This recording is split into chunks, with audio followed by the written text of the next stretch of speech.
Okay. So hello and welcome everyone to the inaugural Dionysius Circle Symposium. My apologies for those technical difficulties. My name is Sam Bennett and I'm a PhD student in philosophy at the University of Georgia. Earlier this year, I helped found the Dionysius Circle, which developed out of a weekly reading group of like-minded scholars devoted to a philosophical analysis of the divine names. We established the circle with the hope that it would become a platform to cultivate a community of intellectuals studying Christian Platonism and other theological traditions influenced by Platonism. Our aim is to foster community and heighten awareness of significant bodies of philosophical work. To this end, we've held a number of online discussions this past year, all of which can be found recorded on our website. We aim for breadth, and our conversations have involved senior and junior scholars in philosophy, art history, and religious studies, and even practicing icon painters. We really do want to bring in a range of voices, and we welcome your proposals for future collaboration. Our lineup of speakers today is representative of that breadth. Our hope is to spark further discussion, in particular as we are in conversation with the editor of Analogia, Father Nicholas Ludovicos, who is interested in publishing the papers. We are grateful to our speakers for sharing their scholarly work and to the attendees who should feel welcome to engage in constructive feedback. The topic of today is Dionysius's theory of the processions, which Christos Terzis, our keynote lecturer for today, has described as the great glory of the corpus. The processions hold, as it were, the key to God's mystery as conceived by Dionysius. God is both beyond all being and yet with and in all beings. God is both unparticipatable and yet the beating heart of creation. We expect the discussion to be both rich and fruitful, and everyone should feel invited to join in the dialogue. Regarding the structure of today's symposium, we invited each speaker to present for 30 or so minutes, after which we'll have a discussion of 25 minutes. We ask the speakers to please observe their time limits. You may ask questions by raising your hand or stating that you would like to ask a question in the chat. If you are unable to ask the question yourself, simply state that, and I or a moderator will ask it for you. So without further ado, I will introduce the first speaker. So first up is Dr. Marcus Hines. Dr. Hines wrote his thesis at the University of Georgia under the direction of Professor Edward Halper, a specialist in the philosophy of Aristotle. Dr. Hines' dissertation is entitled Metaphysics and Tragedy in Aristotle's Ideal State. In it, he argues that tragedy generates a two-pronged philosophical activity in the audience. First, wonder at the paradoxical unity of virtue and vice in the tragic hero, and second, appreciation for the beauty of the unmoved mover as the sustaining ground of contemplation. Today, he will be presenting on the divine processions and the cosmic hierarchy in Divine Names 5. So please join me in welcoming Dr. Hines. Thank you, Sam. Today, I'm going to present what I have found to be a difficult passage in Dionysius' Divine Names on the relation between the procession being and Dionysius' cosmic hierarchy. In Divine Names, Book 5, chapters 1 through 3, Dionysius claims that the procession being, as the most universal procession that all things share in, is prior to life and wisdom. This order seems contrary to Dionysius' ranking of natures in the cosmic hierarchy, according to which angelic intellects, not inanimate beings, hold the highest place. The two rankings seem to be arbitrarily inverted. Furthermore, Dionysius' reasoning for why intellects are the highest in the hierarchy, despite the priority of being among the processions, appears to show that wisdom, not being, should be first. After laying out the problem, I will offer two interpretations of being's priority, neither of which is fully adequate. First, I will show that being is not a merely necessary foundation for additional content, as might be supposed, given the indefiniteness of being and the dependence of all other things, including the other processions, on being. Second, I will argue that Eric Pearl's account of being as all things prior to their specifications does not fully solve the problem. As an attempt to shed light on the nature of being, I will draw a connection between being and divine love, as Dionysius understands it. I will argue that being is parallel to the circle of ecstatic eros, whose beginning and end is God, and which suffuses the whole cosmic hierarchy. Furthermore, for Dionysius, to be is to love the beautiful and good, so to be is to be dependent on God and also on other beings. Intellects, along with all other beings, as only parts of this whole circle, are in their essence dependent on others. Their individual natures therefore imply a kind of incompleteness. Once we see this, we no longer have reason to think that their cause, wisdom, is simply, without qualification, complete. The intellects themselves are not complete when considered in isolation from the rest of the hierarchy, so there is no more reason to think that their cause must be complete among processions. Being, in contrast, is the wholeness of the hierarchy that accounts for how any particular being can be as complete as it is. In the first part of this paper, I'll focus on spelling out the problem. In the second, I'll give my solution. And I'll begin with a brief sketch of Dionysius' account of the processions in Divine Names 5. In 5.1, Dionysius compares the relative universality of the processions, goodness, being, life, and wisdom. Goodness, he says, stretches out to all things that are and also all things that are not. Being stretches out to all things that are, life to all things that live, and wisdom to all things that have any form of cognition, whether sensation, discursive reason, or intellect. Dionysius tells us that the name good reviews the whole of God's providence, and the rest of the names more whole or more partial processions or providences. The processions goodness, being, life, and wisdom are, as it were, a series of concentric circles around each other, with being as the outermost and wisdom the innermost. Goodness encompasses all things that are and are not, though for the purposes of this paper, I'll leave aside the procession goodness, as Dionysius himself does in Divine Names 5, having already discussed goodness at length in Book 4. Being encompasses all things that are, including things, living things, and cognitive things. Life encompasses living things and cognitive things, and wisdom encompasses only cognitive things. The key distinction between the processions is their respective universality. They are all more or less universal, or more accurately, more or less whole, as he says in chapter 2. Universality is the principle of order among the processions. The more universal are prior to the less universal. This prioritization is reflected in the composition of the divine names itself, in which he treats goodness first in Book 4, then being in 5, followed by life in Book 6, and wisdom in Book 7. Dionysius' cosmic hierarchy operates on a different principle of order. He views the whole created cosmos, material and non-material, as a hierarchy of natures made up of angelic intellects, rational beings, meaning humans, sensing beings, non-human animals, and things that live but do not sense, namely plants, and finally, inanimate things. Although he applies the term hierarchy primarily to the angelic and ecclesial hierarchies in his celestial hierarchy and ecclesiastical hierarchy, hierarchy in a broader sense is implicit throughout the divine names. In this hierarchy, intellects are most like God and are therefore the best among created things. Inanimate things are least like God and are therefore least good, and all other beings are somewhere between these two extremes. Furthermore, the natures in the cosmic hierarchy are what they are by sharing in some or all of the processions. So, for example, a stone is a being and shares in the procession being, but as an inanimate thing, it does not share in the procession's life or wisdom. A tree shares in being and life, but not wisdom, and a human shares in all three processions. The principle of order is therefore a kind of completion or fullness of nature. Now, a question or possible objection arises when we compare the processions with the hierarchy. Among the processions, Dionysius prioritizes the most universal procession, being, over the less universal processions, life and wisdom. But in the hierarchy, he makes angelic intellects first and closest to God, even though angelic intellects are exemplars of the least universal procession, namely wisdom. The question, as Dionysius expresses it, is, given that the more universal procession is prior to and stretches beyond the less universal, why do those things which participate in the less universal, more particular processions excel those things which do not? In other words, why do things with wisdom, such as human beings and angels, excel plants which have life but not wisdom?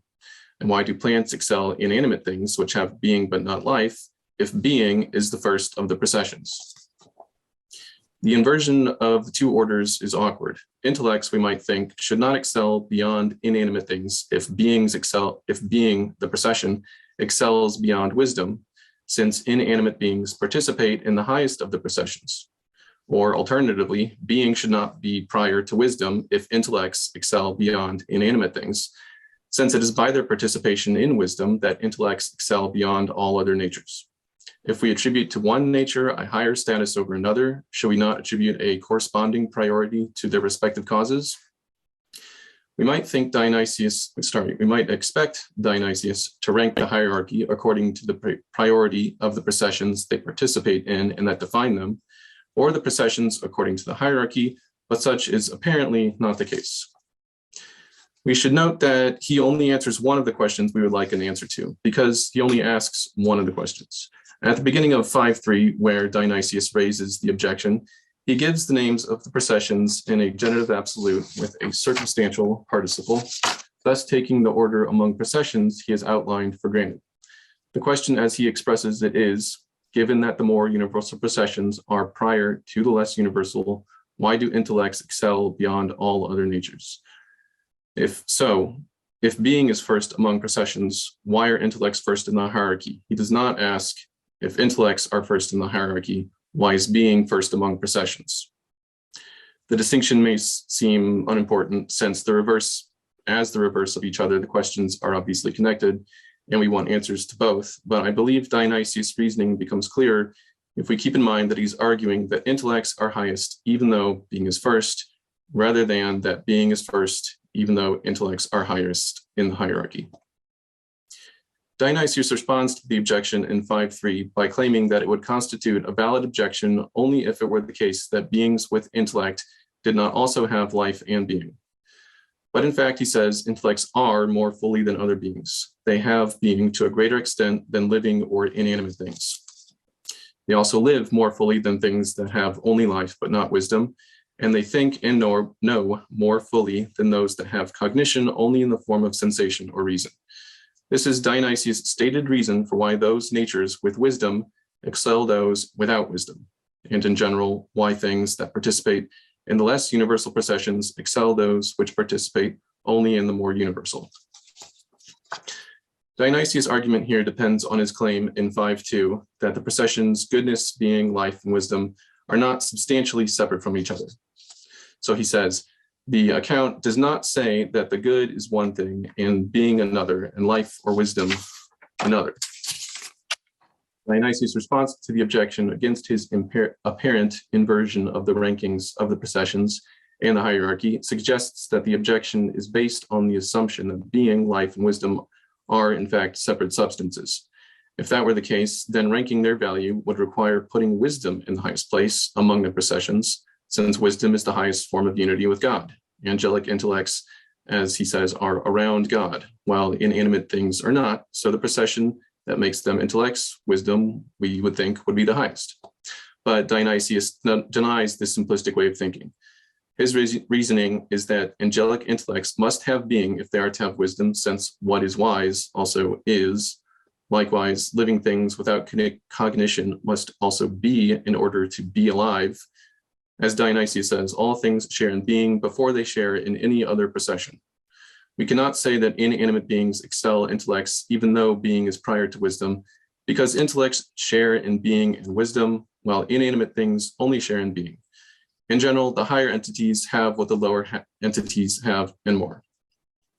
The higher a nature is in the cosmic hierarchy, the greater gifts it has, and the better and closer to God it is. In an apparent rejection of Proclus' self-subsisting henads, Dionysius draws all the processions back to one cause, namely God, instead of to distinct divinities. Although there are 4 different names and 4 processions of God, such that goodness, being, life, and wisdom can be distinguished in some way, they are also somehow fundamentally one, rather than 4 externally related substances. Although Dionysius' intention here is to show why intellects are first in the hierarchy, given the priority of being over other processions, it's also natural to ask why the processions are ordered according to universality, given that the natures are ordered according to completeness. In other words, why not start with the hierarchy and order the processions accordingly, such that wisdom would be first, not being? The force of this question is only strengthened by Dionysius' reply to the original objection. His argument is that intellects excel in inanimate things and all other natures in the cosmic hierarchy as well, because they have being as inanimate things do, but also have more than being. They have everything all other natures do and more. So should wisdom not be first? Even if we allow a kind of priority to universality, why does that priority take precedence over the priority of completion? Dionysius' prioritization of being over the value of wisdom seems mistaken by his own reasoning. The cause of a higher nature should be higher than the cause of a lower nature. The cause of intellects is wisdom, so the universality of being notwithstanding, wisdom should be first among processions. If we fall back on the substantial unity of being and wisdom and reply that being and wisdom are not really at odds with each other in their causal role in relation to intellects, the question is still why Dionysius prioritizes the one aspect of God's unified processive activity in its manifestation as being over its manifestation as wisdom. Given that Dionysius distinguishes the processions in some fashion while nonetheless denying their substantial separation from each other, the issue, I think, is the same. I'll now offer some possible interpretations of being's priority before giving my own solution to the problem. One way to understand being's universality is as a kind of common element that all things must share in order to exist at all and to have any further content. On this interpretation, being would act as a principle of necessity insofar as nothing can have life or wisdom, or of course be, in any way without first having being. Being would be a common but basic element among all things, some of which have additional qualities beyond mere being. In a plant or human, life and wisdom would give additional content to being, content that a stone, for example, lacks. Or to give a simple analogy, being is like the water in a glass of pure water, a cup of black coffee, and a cup of coffee with cream. In a sense, water is primary because it's a common and necessary element in all three cases. You don't have coffee without water, but it also has the least content. Further content can be added to it, but by itself fails to differentiate the three. This might seem to be a plausible interpretation of the priority of being, given Dionysius' emphasis in Divine Names, Book 5, chapters 4 to 5. That all things, even all processions, must share in being before they can be anything else, and his description of being itself as indefinite. Being itself appears to lack all content precisely because it is not any particular being. It is universal to all things that are. Being itself is common to all beings, and therefore cannot be what distinguishes them, or so it seems. Wisdom, on the other hand, gives intellects a definite content, namely their cognitive power. Intellects are ontologically most complete, so that they lack nothing the other natures have, while having more than those other natures because of wisdom.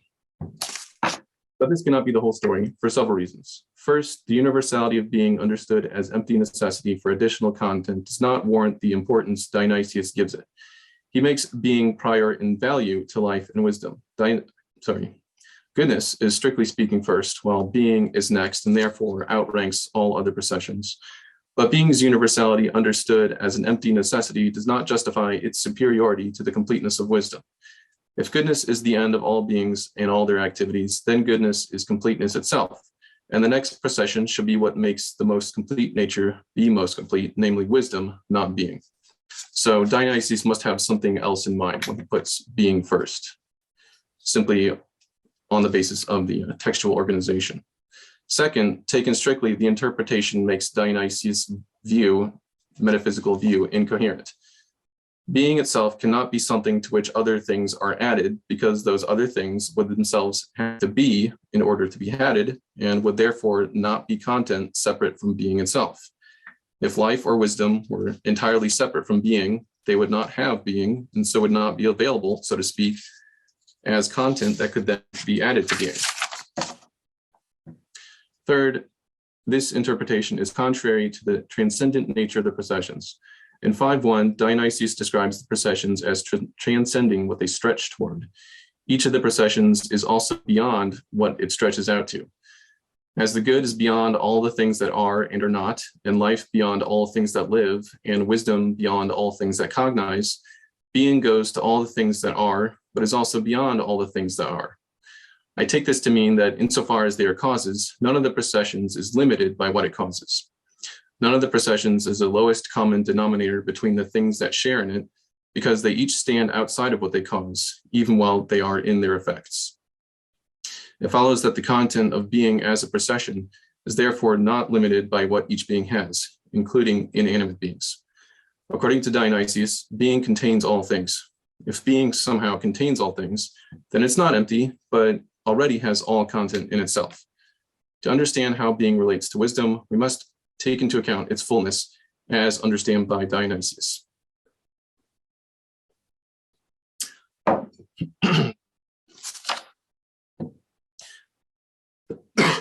On the other hand, Eric Pearl addresses the issue in his Theophany. According to Pearl, the significance of Dionysius' claim that being, life, and wisdom are not separate substances is that all things are, as he puts it, modes of being or manifestations of God's presence in them. All things are the same content, namely God, but manifested in different and analogous ways. For Dionysius, being is prior to life and wisdom because, quote, the more universal contain the less universal as their specifications, unquote. Pearl claims that, this is, quote, the processions are the modes in which God is constitutively present in the various ranks of beings. So for Pearl, life is simply being in the way appropriate to living things, whether in the form of plant life, animal life, or intellectual life. Likewise, wisdom is being in the way appropriate to things with sensation, reason, or intellect. Therefore, argues Pearl, being's pre-containment of life, wisdom, and every being in the hierarchy is its priority to the other processions. Now, it's certainly true that Dionysius thinks that being contains all beings of any sort, even the other processions. Whatever any being has is within being itself. Nonetheless, I want to go a step farther and try to understand more clearly how being pre-contains life, wisdom, and every other being. It's not easy to see how this could be. If being is common to all things, it cannot be anything in particular. Otherwise, it's only a being among other beings and not being itself. To have any definite content would be to be only some particular kind of thing. But without any definite content, it seems that being lacks the power to generate anything. How can being at the same time be most universal and also contain everything within it, all content, in a way that will not reduce being to an empty substrate, but will preserve being as the originative source of everything? Without an answer to this question, it's hard to see how Dionysius can maintain the priority of being over wisdom, since wisdom is, as Pearl says, being at its fullest and most complete. And just as a note, I think problem with Pearl's approach is that he takes that question that Dionysius asks at the beginning of book 5, chapter 3, and translates it as if Dionysius were asking, why is being first among processions, given that the hierarchy is ordered as it is, but as I argued already, the question is the opposite, it's the reverse. All right, so now I will offer a solution. To probe more deeply into the relation between being and the other processions and solve the problem of how the two orders relate to each other, I propose we think of being in reference to God's creative love as understood by Dionysius. The basis for this approach is the constitutive role love plays in the nature of every particular being. For Dionysius, love or eros is fundamental to the existence and realization of a being's nature. Furthermore, for Dionysius, both love and being are relational. Being, as he says in Divine Names 5, is a universal as a whole over its parts. Love, of course, is also a relation insofar as it is love of someone or something. I will attempt to exploit these common features of love and being in order to argue that for Dionysius, love and being are parallel in a way. While love is a power unifying all things in a circular motion beginning from God, going through all things, and returning to God, being is something like the dependence of created beings on each other that joins together the terms of this circle. The upshot is that Dionysius' notion of love undermines the motivation that we had for thinking that wisdom is superior to being on the basis of assumed completion of the natures of intellects, because intellects by themselves are only parts of this whole circle insofar as they're dependent on God and on other beings. We need no longer suppose that their cause would be more complete than the cause of natures lower in their hierarchy, because they themselves are not simply complete. First, Dionysius describes being, as he does love, in relational terms, embracing all that is as a whole of parts. Dionysius tells us that being is more whole than life or wisdom. Just after stating that the processions are not four different things because they come from one God, he says that one of the processions reveals the whole of God's providence and the others reveal God's providence more wholly or more partially. Processions each operate over providences that are, in Greek, holokotron or merakotron, more whole or more part. These descriptions, holokotron and merakotron, describe the comparative universality of the processions. Although these terms are admittedly typical ways of expressing universality in Greek, the literal translation opens up more clearly the possibility of seeing being as inherently relational. The processions are also more or less whole in relation to each other, and so being is a kind of whole in relation to which life and wisdom are parts. So I suggest being for Dionysius has this relational content. However, thinking of the relation between being and the other processions in terms of a whole and its parts does not seem to get us very far by itself. How can being contain all things as a whole of which those things are parts in a way that will do justice to Dionysius' account of being as a transcendent cause in which all things are contained without distinction? Obviously not as a material whole contains its parts, since such a whole does not transcend its parts. If being as a whole containing parts is different from the parts it contains, the being itself would be separate from the beings it contains, such that they could not be or be parts. How then can being be said to be a whole of parts? It cannot exclude any being at all, so cannot be one thing rather than another. I suggest we turn to Dionysius' notion of love in order to get a better understanding of being. In Dionysius metaphysics, love is a unifying power aimed at the good and conferring being on both lover and beloved. More importantly, to be is to love the beautiful and good. He says, there is no being that does not participate in the beautiful and good. That's in book 4. And later, also in book 4, he says, in desiring the beautiful and good, all things do and will whatever they do and will. This claim is based on Dionysius' account of God as the final cause of all beings, as beauty itself and goodness itself. He argues that the beautiful and the good are identical. Because both the beautiful and the good are productive cause, final cause, and paradigmatic cause, and because both the beautiful and the good are causes in the same way, he concludes that they are, in fact, the same. As the source of all goodness, beauty, and being, the beautiful and good itself is God, who therefore acts as productive, final, and paradigmatic cause. We can see how God acts as each of these causes through love. As the beautiful and good itself, God is the final cause of all beings, which love him insofar as he is beautiful and good. As the source of the being in created things, God acts as productive cause as well as final cause, making them what they are and sustaining them in being. The beautiful itself, he says, calls all beings to itself, and in doing so, preserves every being that shares in it in its proper form. He says, from this beauty is the being for all things.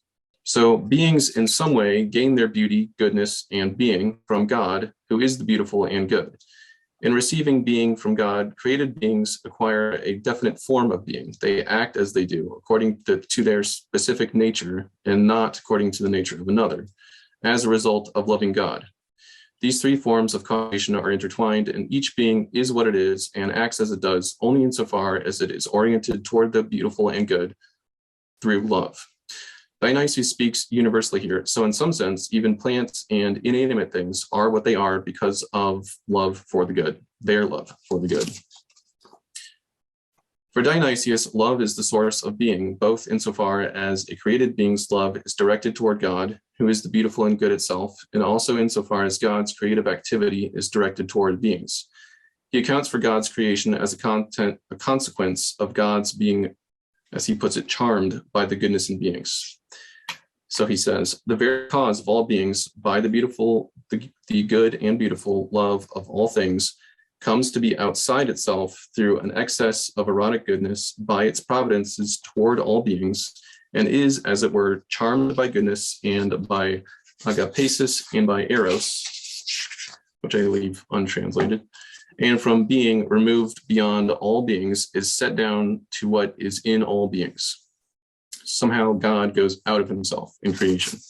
This is a strange claim insofar as it seems to imply that there are beings prior to God's love for them, and that upon seeing them, God is somehow deceived by them and consequently confers being on them. But of course, this can't be taken literally.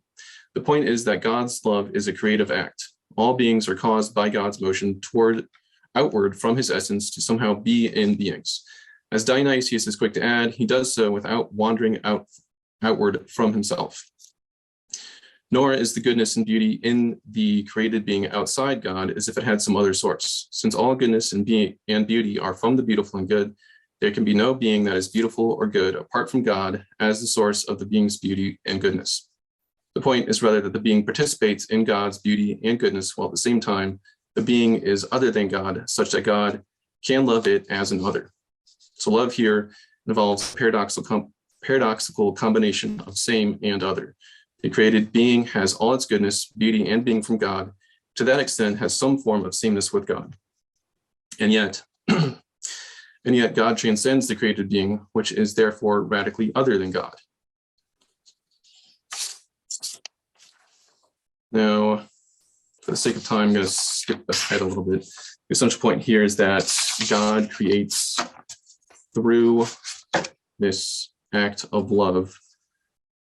Furthermore, to continue, for Dionysius, love is at work throughout the cosmic hierarchy. Speaking of beings in the hierarchy, Dionysius claims that inferiors love superiors, superiors love inferiors, and equals love equals.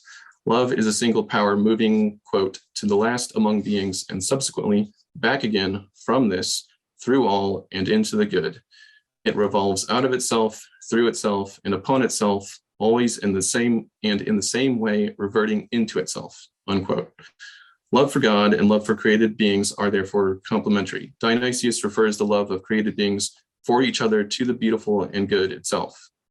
So the beings of the hierarchy love God in loving each other. Their love for each other is for the sake of and through the beautiful and the good, that is, God. This love of God in the creature is possible because every being reflects God as its cause and is therefore beautiful and good to the extent that it has being. Therefore, all things love the good, each in a way proper to its ontological status. Dionysius thus includes the full range of the hierarchy within the scope of love. The key point for my argument is that there's no being entirely outside the scope of love. Now, Dionysius accounts for the ontological power of love in terms of ecstasy. Eros is ecstatic, meaning that to love is to be outside of oneself and to belong to the beloved. In other words, the lover's being is somehow in the being of the beloved. As an example of ecstatic love, Dionysius offers Paul's words, I live no longer, but Christ lives in me. This is a vivid illustration of how the lover's being is dependent on the being of the beloved. As a lover of Christ, Paul's being is replaced by Christ's. In fact, Christ gives Paul being, life, as the object of Paul's love. Speaking in general terms, Dionysius says, quote, the ecstatic divine love does not allow lovers to belong to themselves, but to those they love, unquote. I take this claim to be a partial account of what it means for love to be ecstatic. The lover is not a self-contained unit, but belongs to another, or rather others. This belonging to entails ontological dependence, certainly for Paul, but by extension for all created beings. As we have already seen, Dionysius uses this ecstatic language of God, who, though not being dependent on created beings, goes out of himself while nonetheless remaining in himself, and so must be said to belong to creatures. I see no reason to restrict the ecstatic dimension of love to God's love for creatures or of a creature's love for God. The ecstatic eros Dionysius describes in this chapter is divine, not in the sense that it is not the eros of one creature for another, but in the sense that it is the true eros Dionysius distinguishes from its false image in book 4.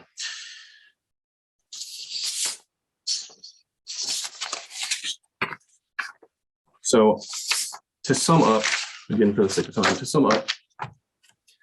I'm trying to draw a parallel between being and love to suggest that, in fact, there's no textual problem in book 5, chapter 3. We thought there was a problem. We might have thought there was a problem for why Dionysius would put being first among processions, because it seems like intellects are complete among beings, as he himself argues. But it turns out that due to this nature, the metaphysical nature of love, in fact, intellects are dependent on other beings and as well as in addition to being dependent on God. So to be an intellect is not simply to be complete. These intellects, these angelic intellects actually in some form need other beings, need each other, even perhaps in some sense need lower beings in order to act according to the nature, to realize their essence. Therefore, there's no more reason to think that wisdom is the highest among processions because intellects are not just simply complete. And I'll stop there. All right, thanks very much, Marcus. Okay, so how we're going to do this is we're going to use the hand raise function. So please, if you have a question, raise your hand and I will call on you. And then please unmute yourself and you can ask your question that way. Okay. Okay, so if there are any questions.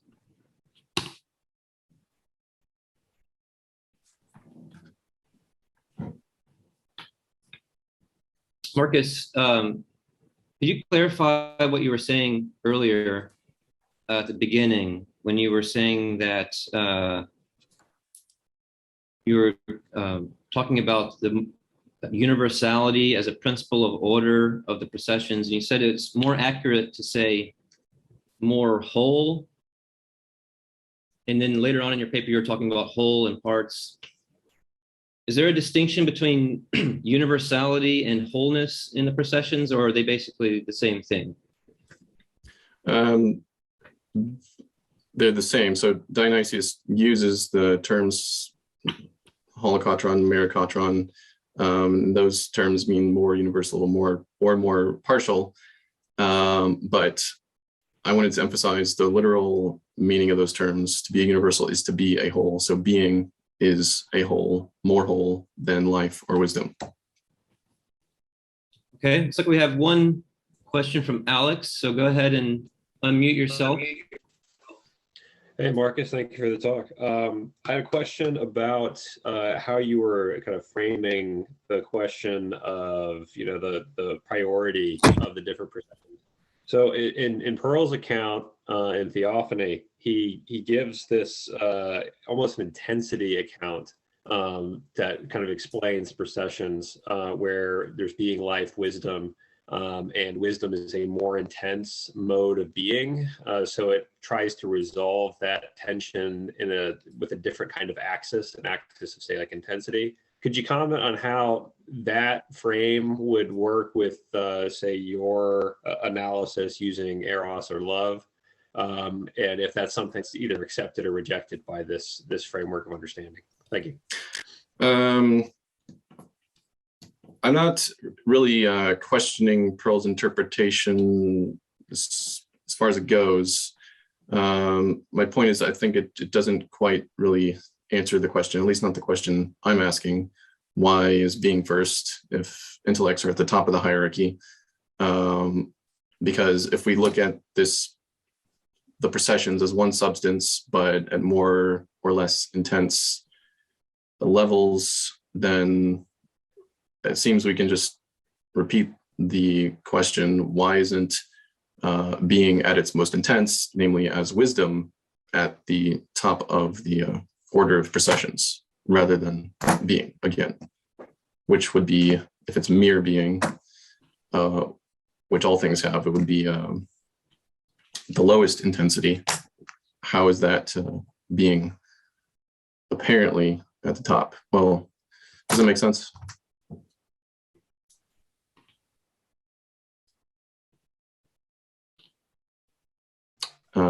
Alex?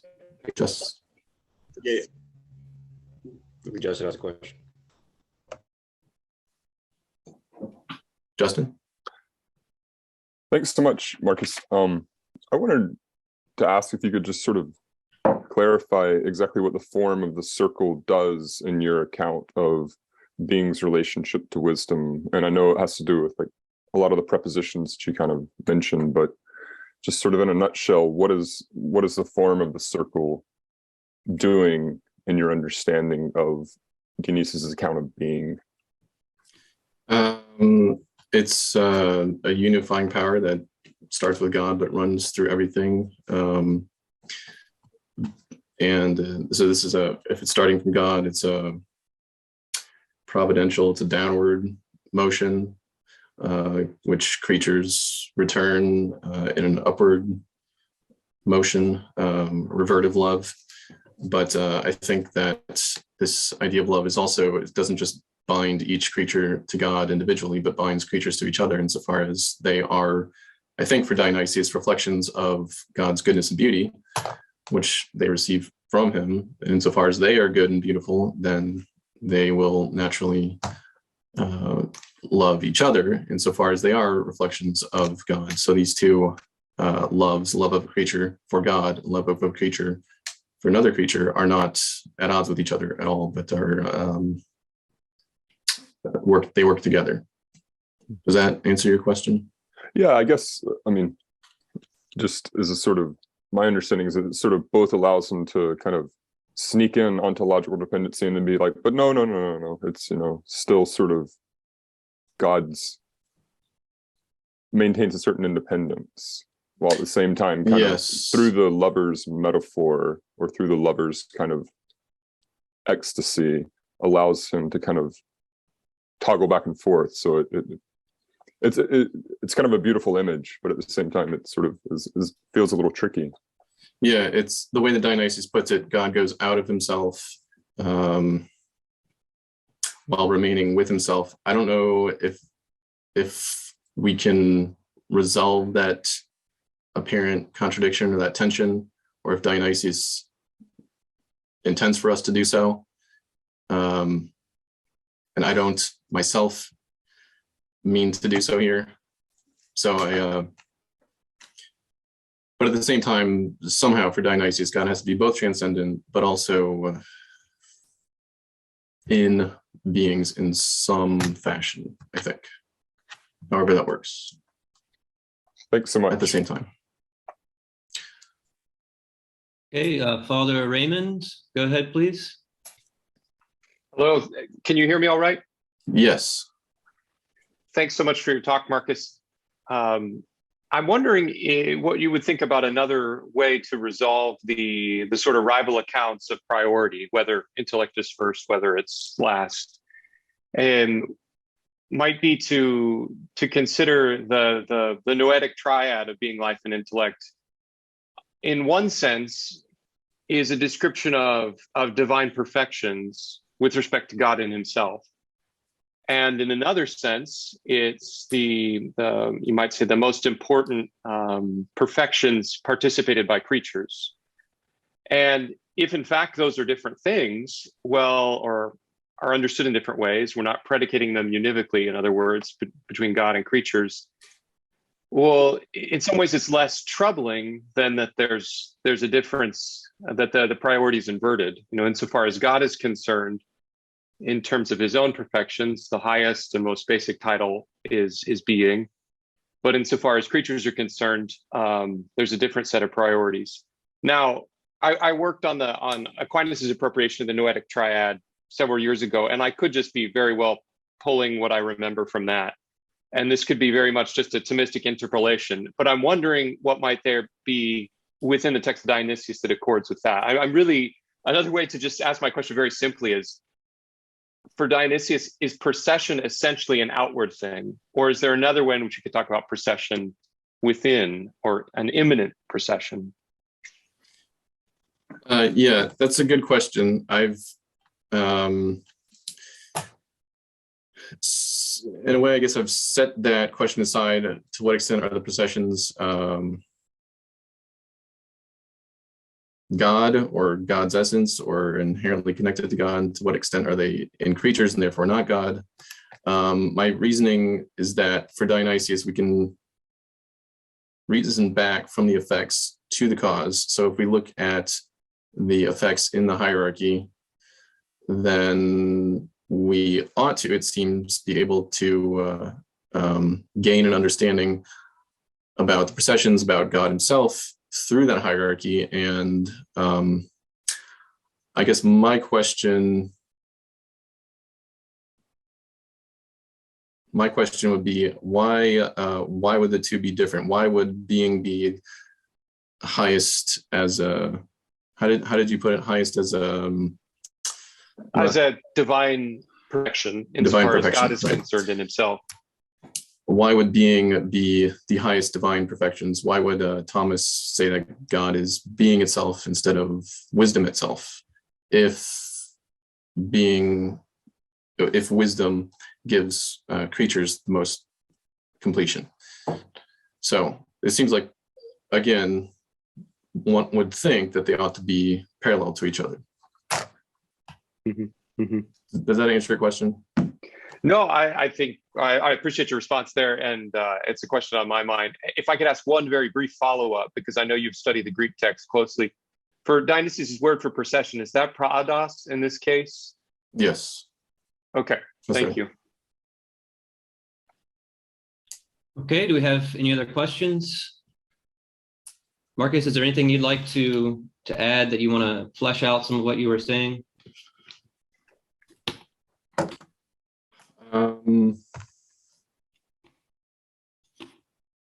No. All right, well, thanks very much. And if anyone has any further questions for Marcus, feel free to reach out to him individually. And at this time, I'm going to hand it over to Alex, and we're going to introduce our next speaker. Actually, we have a few minutes. It's 9:51. So why don't we just take a 10-minute break, and then Miklos will Alex, you can introduce Miklos. Does that sound good for everyone? We'll just take a quick 10-minute or come back at 10 o'clock.